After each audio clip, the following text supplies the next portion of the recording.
नमस्कार, मैं हूं शालिनी और आप देख रहे हैं केबी टाइम्स न्यूज 24। आइए बढ़ते हैं आज की बड़ी खबर। यूपी में 10 लाख युवाओं को रोजगार देंगे। लड़कियों को शादी के लिए वो 1 लाख रुपए मिलेंगे। चुनाव से पहले सबसे बड़ा बजट पेश। वित्त मंत्री सुरेश खन्ना यूपी सरकार का 10वां बजट पेश कर रहे हैं। उन्होंने कहा कि 43,000 करोड़ रुपए की नई योजना शुरू की गई है। अब बेटियों की शादी के लिए मिलने वाली राशि 50,000 रुपए से बढ़ाकर 1 लाख रुपए की जाएगी। इसके साथ ही 10 लाख युवाओं को रोजगार दिया जाएगा। लड़कियों की स्कूटी के लिए 400 करोड़ रुपए दिए जाएंगे। उन्होंने अब तक का सबसे बड़ा बजट पेश किया। इसका आकार 9,12,000 करोड़ से ज्यादा है। ये पिछली बार के मुकाबले 12.9% अधिक है।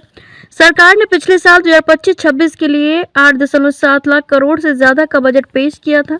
सितारा बनकर आसमां में वही चमकते हैं, डुबो देते हैं जो अपने आप को पसीने में। ये बात अलग है कि तुम ना बदलो मगर जमाना बदल रहा है। गुलाब पत्थर पर खिल रहा है, चिराग आंधी में जल रहा है। यही जुनून, यही ख्वाब मेरा है, दिया जला के रोशनी कर दूं जहां अंधेरा है।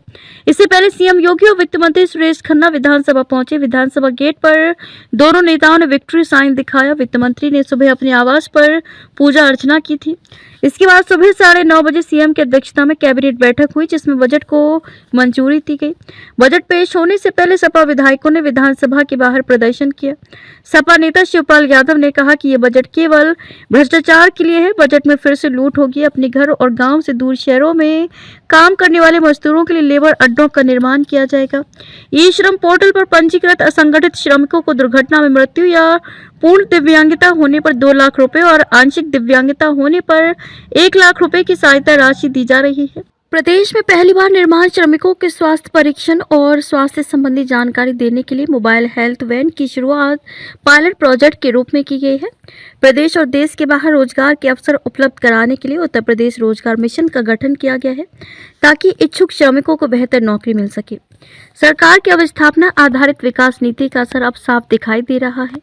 नीति आयोग द्वारा जनवरी 2026 में जारी एक्सपोर्ट प्रिपेयर्डनेस इंडेक्स 2024 में उत्तर प्रदेश ने देश के लैंडलॉक्ड राज्यों में पहला स्थान हासिल किया है। कृषि के क्षेत्र में भी प्रदेश देश का अग्रणी राज्य बना हुआ है।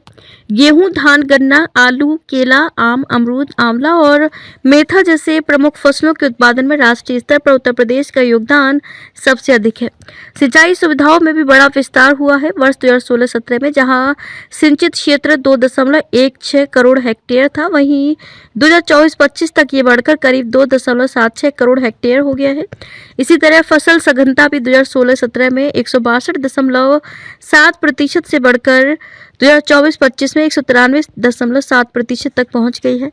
ऊर्जा क्षेत्र में भी उल्लेखनीय प्रगति हुई है। वर्ष 2016-17 में 5,878 मेगावाट रही ताप विद्युत उत्पादन क्षमता दिसंबर 2025 तक बढ़कर 9,120 मेगावाट हो गई है, जो करीब 55% की बढ़ोतरी दर्शाती है। खबरों में अब तक के लिए बस इतना ही। फिर होगी आपसे मुलाकात, तब तक के लिए नमस्कार और देखते रहिए केबी टाइम्स न्यूज 24। ऐसे ही लेटेस्ट अपडेट पाने के लिए हमारे चैनल को सब्सक्राइब करें और तुरंत नोटिफिकेशन पाने के लिए बेल आइकन दबाना ना भूलें। यदि आप हमें फेसबुक या इंस्टा के माध्यम से देख रहे हैं तो हमारे पेज को फॉलो जरूर करें। धन्यवाद।